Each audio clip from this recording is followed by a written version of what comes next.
Oi gente, tudo bem? Eu tô aqui rindo porque sempre que eu começar a fazer um vídeo, primeiro eu tiro uma foto minha, sabe? De uma coleção de fotos aqui. É porque às vezes eu não clico na coisa certa. Olha, lá no fundo, quebra-cabeça, 5.000 peças, lindo, maravilhoso. Pra quem curte, né? É uma delícia fazer quebra-cabeça, porque a gente se parece, conversa. É bom sempre montar quebra-cabeça em família, ou junto das pessoas que a gente gosta. Bem, vou comentar aqui com vocês o tema dessa semana, tema número 4. Cara, como que o tempo passa rápido, né? Já estamos indo para nossa aula 4. Em breve estaremos na aula de vírgula e simulado, entrega de simulado, aula, simulado, entrega de simulado, aula e Enem. Que tal? Passa muito rápido. O segundo semestre é desumano. Quero falar de alguns erros que vocês cometeram na redação número 1 em termos de proposta interventiva. Muitos alunos falaram que para recuperar a credibilidade das instituições é preciso que haja investimento na educação, sabe? Assim as crianças iriam aprender a não roubar, a não desviar verbas públicas. Uma sala de aula de 30 alunos, quantas pessoas ali iriam ingressar no serviço público de forma que elas pudessem roubar no futuro, né? Vamos pensar bem? Talvez uma sala nenhuma, talvez uma sala uma, né? E, de repente, eu teria que mobilizar toda uma estrutura educacional no Brasil para a pessoa aprender a não roubar, a não desviar a verba pública. E, assim, as instituições ganhariam credibilidade. Primeiro que eu, coitado, né? Igual aquele maledicente do tal do Eloy Santana fala, eu já tô velha, né? Então, imagina, eu estaria condenada a nunca mais ver o Brasil com credibilidade nas suas instituições. Porque se a criança está com 8, 9 anos na escola estudando isso, ou mesmo no ensino médio, com 15, 16 anos, quando que isso aconteceria, né, de fato, como resultado desse processo educacional? Daqui 20, 30 anos? Né? Então, não me soou como uma proposta exequível, válida. É exequível até, mas não assim, para combater direto o problema que está ali colocado, sabe?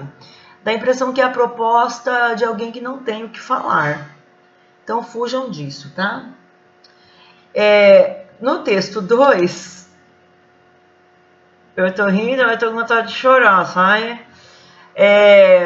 Adivinha qual foi uma proposta recorrente? Recorrente significa bastante aluno, né? É preciso investir em educação. Por quê? Porque se tiver educação, não vai ter crime. E se tiver crime, não vai ter problema no sistema prisional. Então, não vai precisar ter ações para ressocializar o detento. Então, de novo, para mim, parece o aluno que não leu, não tem conhecimento, e ele tem que sair por uma saída fácil, rápida, que nesse caso seria, de novo, investir na educação para não ter crime. Esse é outro tema, gente. É um tema assim, se nós colocássemos na apostila, falar sobre as consequências de um país que tem ações para coibir a criminalidade, prevenir que não haja criminalidade, né? Não foi esse o tema. Então, nós tínhamos que realmente falar sobre ações. É um sistema mais humanizado de detenção?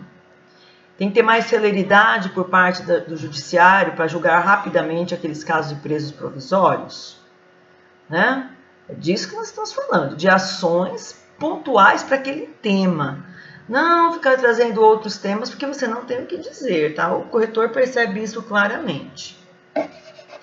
O tema 3, que é o tema relativo à saúde mental, eu vou receber hoje, na quinta-feira, dos alunos da quinta. Os professores vão receber, né? Neto agora à tarde, Ana Carolina também, mas à noite a professora Daniela e a Priscila.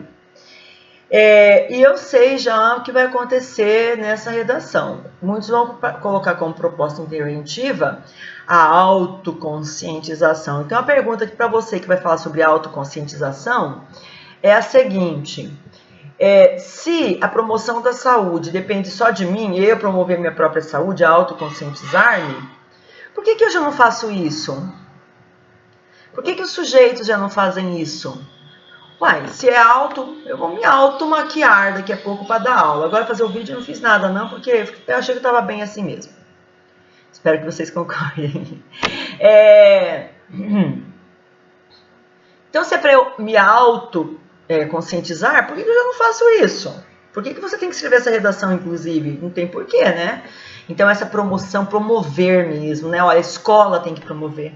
Aí o ambiente escolar cabe bem, tá? A escola não pode permitir que haja bullying, porque isso abala emocionalmente quem é a vítima do bullying. As escolas não podem promover aquele ranking, primeiro lugar, segundo lugar, terceiro lugar, último lugar, porque isso promove desequilíbrio emocional, né? A família não pode promover perseguições dentro de casa, nem de pai contra filho, nem de filho contra pai, porque isso desestabiliza emocionalmente. No ambiente do trabalho, o patrão não pode humilhar os seus funcionários, porque isso quebra a pessoa em termos emocionais. O governo, por sua vez, tem que construir mais unidades que possam tratar pessoas que tenham problemas mentais, que tenham problemas relacionados ao seu aspecto emotivo, ao seu lado emotivo, né? Então, veja, nós temos muita coisa a falar nesse tema, e eu espero que vocês tenham falado. Hoje à tarde a gente vai ver isso, tá? Por enquanto, nós temos que tratar aí do tema dessa semana, que é um tema fácil para vocês escreverem, mas difícil para a gente corrigir, porque nós temos que ter a mão leve, né? Que trata-se da compreensão da sexualidade no contexto brasileiro. Mas o que nós queremos? Esse, inclusive, é um tema do professor Neto. Oi, Neto! O que nós queremos com esse tema? É que você faça um recorte falando assim, ó, nesse limite aqui está a quebra de tabus. Nesse outro limite está a banalização de valores, tá? Vamos ver se vocês vão saber tratar desses limites. Vamos ver o que fala aí os textos de apoio, tá? O primeiro texto de apoio fala assim, tô lendo a apostila, tá, gente? Desculpa meu olho baixo. A experiência sexual, como toda experiência humana, é produto de um complexo conjunto de processos sociais, culturais e históricos. A concepção moderna de sexualidade, segundo Foucault, designa uma série de fenômenos que englobam tanto mecanismos biológicos na reprodução, como as variantes individuais e sociais do comportamento, a instauração de regras e normas apoiadas em instituições religiosas, judiciárias, pedagógicas e médicas, quanto às mudanças no modo pelo qual os indivíduos são levados a dar sentido e valor à sua conduta, seus deveres, prazeres, sentimentos, sensações e sonhos. Sexualidade é, pois, uma construção social que engloba o conjunto dos efeitos produzidos nos corpos, nos comportamentos e nas relações sociais. Imaginem a seguinte situação. Estou conversando com a minha mãe e falo de uma determinada menina, pessoa, né, que foi morar com um namorado. Então, praticamente casados. Vamos dizer assim, convívio, moram juntos, dividem as despesas, batalham juntos, tipo Eduardo e Mônica e tal. Mas quantos anos ela tem se ela é sua aluna? Tem uns 17, 18 anos. Ai, meu Deus, coitada, 17 anos e já casada. Falei, mãe, você casou com 17? Eu nasci quando você tinha 17 anos. Mas eram outros os tempos. Então, a minha mãe, sábia, resumiu tudo isso que está sendo falado aí. Eram outros os tempos. Era natural no Brasil que uma moça, né, assim que menstruasse, ou seja, já tinha um potencial sexual para engravidar, ela fosse dada em matrimônio. Lá no nosso livro, Jovens Brasileiros, nós temos um conto que retrata isso não uma vez apenas, 2, 3 vezes, mas nós temos um dos contos que mostra essa situação. Ou seja, a família que tinha certas posses queria casar a filha de 13 anos com um senhor já sexagenário, porque ele tinha título de nobreza. Então, ele queria o dinheiro e a família queria o título. Então, era um casamento bem comum, com a moça que tinha 13 anos de idade. Naquela época, esse potencial da moça, então, em poder relacionar-se maritalmente, era explorado como algo natural para aquele contexto. No nosso contexto, isso não é considerado muito natural, principalmente uma moça de 13 anos, né? Nós já questionamos, alguns se ressentem, acham o jogo muito nova para já viver assim uma relação marido e mulher, como se fosse uma pessoa adulta, né? Então, tudo vai depender do contexto, essa é a verdade. Vai depender do contexto se nós estamos falando de alguém que tem até assim um potencial financeiro ou não, porque você já sabe pelo que a pessoa vai passar. Depende muito da religiosidade da família.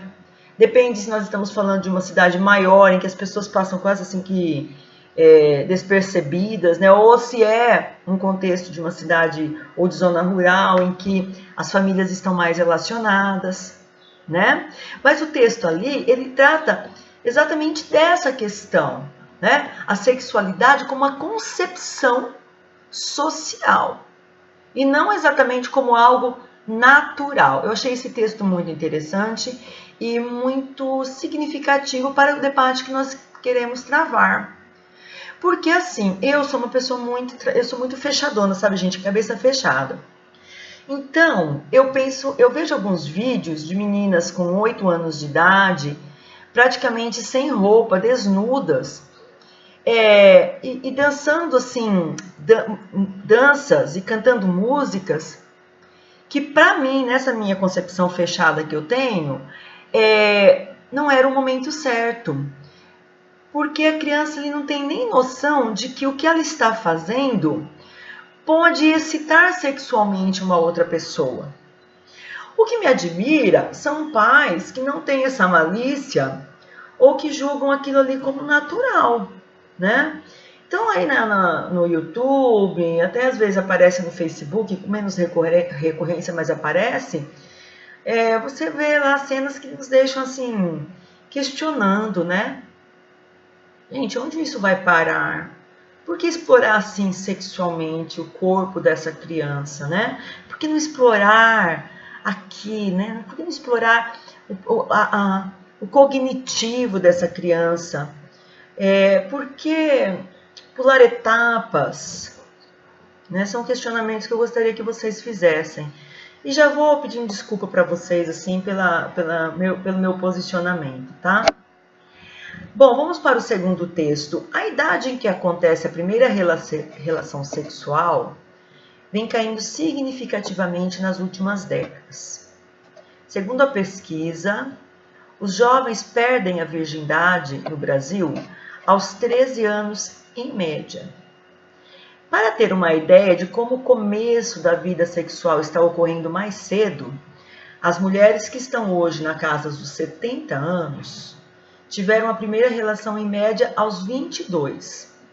E os homens da mesma idade aos 16, diz a psiquiatra Carmita, do programa TAL, ligado à USP. Para aqueles entre 28 e 35 anos, a iniciação sexual deu-se em média aos 15 anos para os homens e aos 17 para as mulheres, acrescenta a psiquiatra.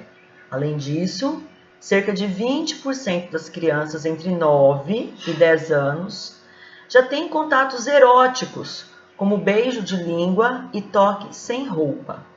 A idade vem baixando porque existe um estímulo, gritem esse trecho na apostila de vocês, muito mais precoce do que há alguns anos, sobretudo por intermédio da televisão, dos smartphones e da internet como um todo, diz o médico ebiatra. Ebiatra não é ninguém relacionado a ervas, não, tá, gente? É assim, tipo botânico, tá? Como tá escrito aí, é um especialista em adolescentes, né? Então, eu sempre defendi uma tese, né? Que gira mais ou menos em torno de uma ideia. Ora, quando os jovens estão ali com aqueles hormônios, né, fervilhantes, que eles estão dentro de um namorinho em que há uma confiança mútua, nós não vamos esconder o fato de que às vezes acontecem coisas, né? Ai, que vergonha! Acontecem coisas. Agora, o nosso tema fala uma coisa, nós temos que, entre a quebra de tabu, a banalização. O que a banalização prevê? A banalização prevê o seguinte: independente do contexto, tem que transar mesmo. Independente da idade, independente das condições cognitivas, da consciência de causa e consequência e efeito, aquele lance de ação e reação. Porque, assim, uma pessoa que está mal orientada, não tem um apoio de um adulto para lhe orientar, assim, em relação a doenças sexuais, a gravidez na adolescência, sem que se tenha essa base sobre a qual eu falei, eu não posso aceitar a banalização, tá? Não posso aceitar a banalização, porque são consequências que mudam a vida da pessoa. Aquela jovem ali de 14 anos, mal orientada, mal amparada, que se vê portadora de uma doença incurável, ela vai ter a vida marcada. Tá? Aquele jovem que está ali com uma doença incurável, ele vai ter a vida marcada. Porque foi estimulado precocemente a ter uma conduta que muitas vezes eles não compreendem as relações. Vou pôr no nosso grupo alguns vídeos que vocês vão ver, assim, ginecologistas atendendo moças que não têm noção do que aconteceu com elas. Não tem noção. Tá bem? Vocês vão ver depoimentos de moças que usaram sim a pílula anticoncepcional. Elas colocaram, antes da relação sexual, nas suas partes íntimas, a pílula na parte íntima, é isso mesmo, assim, tchum, na parte íntima, para não engravidar. Esse é o nível, né, de conhecimento sobre o assunto que a pessoa tem. Não, ela não tem conhecimento sobre o assunto, entendeu? Mas essas músicas, esses programas, essas novelas que estimulam e tá tudo bem, não, você engravidou, não faz mal, nós vamos te apoiar, vivendo um sonho que não é a realidade da família brasileira, isso para mim é banalização. Isso para mim é banalização. Então, antigamente eu dava palestra na igreja e falava sobre isso, falava assim, olha, não tá dando para suportar a pressão, tá com aquilo coçando, tá um vulcão ali, tá em chamas aquilo lá, vai ali no postinho, conversa com o médico, né, conversa com uma família, abre o jogo, pede orientação, pai e mãe xinga, pai e mãe briga, mas pai e mãe orienta. Eu sei que isso é difícil, quase utópico, né, mas às vezes utopia é bom, né? Nem banalizar, nem criar tabus. O que fazer? Tô doida para ver tua tese, né? Tô doida para ver a sua tese. Essa é a minha opinião. Nem tabu, nem banalização. Vamos ver como que vocês vão achar o ponto de equilíbrio dessas coisas aí, né? Quero até ver. Né? Segundo Noronha Filho, um exemplo claro do somatório da falta de orientação, mais imaturidade e banalização do corpo é o que ocorreu no final do mês passado em Teresina, quando imagens de pelo menos 10 adolescentes vazaram na internet. As fotografias mostravam garotos e garotas em idade entre 14 e 16 anos, exibindo seus corpos nus. De acordo com uma das menores envolvidas no escândalo, as imagens foram publicadas em um grupo, formado por jovens estudantes de Teresina no WhatsApp. As fotos, então, teriam vazado para as redes sociais, sendo compartilhada entre os usuários. O que sai na mídia? Mulheres que ficam famosas por posar nuas, por fazer um filme pornô e lançar ou vazar na sociedade aí. Aí chega um adolescente, acompanhando estes casos, vendo o que torna uma pessoa famosa em uma sociedade altamente competitiva, que eu tenho que ganhar do outro, que a religião é consumo. E aí, como ela não tem um contraponto, uma educação, uma maturação sexual, para entender que aquilo aqui é meu, não é de mais ninguém, de ninguém que eu permita, né? Que não me explore, combina de tirar a roupa com as amigas e jogar na internet. Destaca o médico, pontuando que essa mesma mídia que dá visibilidade é a mesma que também vai condenar a atitude juvenil. Como se nós estivéssemos assim, incólumes à influência da mídia. E nós sabemos que não estamos. Porque a mídia me coloca aquele cantor que canta afanho, desafinado, com músicas que é puro lixo, vai estar na tua playlist, não tá, amigo? Né? A mídia me coloca aqueles personagens ridículos que criam estereótipo contra... Estereótipo é contra, tá? Gays, contra evangélicos, contra professores, contra toda a espécie de pessoas. Exagerando os seus trejeitos, debochando da atividade que desempenham, debochando de suas crenças, e nós imitamos. E a gente acha que a conduta sexual nós não vamos imitar, né? Então, olha de novo o tema. Entre a banalização e o tabu, tá? O que tem que acontecer para não ser nem 8, nem 80? Esse é o desafio de vocês, tá? Vale falar de paz? Vale falar de paz. Vale falar de escola? Vale falar de escola. Sim, vale falar de escola. Né? Agora, em que medida vocês vão falar? Boa sorte. Apenas 25% dos pais falam sobre sexo com os filhos. Né? Mesmo porque, quando a gente vai conversar sobre sexo com os filhos, fala, pode sentar, mãe, pergunta o que a senhora quer saber. Ai, que ódio. Né? Então, tá aí o dado estatístico. Não é para usar no texto, hein? É para vocês medirem, para você ver o rumo que vocês têm que tomar. Não vão usar no texto, porque tá lá no guia do participante que os textos que forem copiados serão desconsiderados como argumento. E o outro texto fala assim, falta de diálogo entre pais e filhos sobre sexo. 7 em cada 10 adolescentes quase não falam sobre sexo em casa com os pais. Tá? A conclusão é do estudo Sexo, o que pensa o jovem. Ouviu 7.520 estudantes em São Paulo. Tá? Então, de novo, um dado importante para vocês. E aí eu coloquei também na proposta os textos que estão no nosso livro. Tá? O Príncipe Encantado e o Pacto Colonial. Quero que vocês leiam esses 2 contos sem infantilidade, hein, gente? Eu tenho uma raiva de aluno que...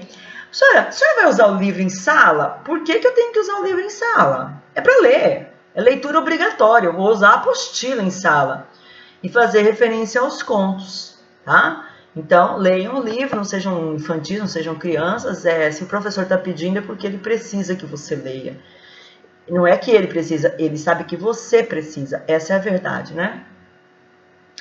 E vou falar de novo sobre a nossa feirinha de livros que está tendo lá na escola. Então, se você quiser comprar livros a R$3, o dinheiro depois vai ser destinado à compra de materiais de limpeza e higiene pessoal para a Casa Transitória Manduce, que é o lugar com o qual nós cooperamos, ok? Grande beijo para vocês, boa temática, explorem bem esse tema, porque ele não fala só sobre sexo, ele fala sobre educação, ele fala sobre tabus sociais, ele fala sobre preconceito, e enfim, é um tema muito legal. Beijão, tchau!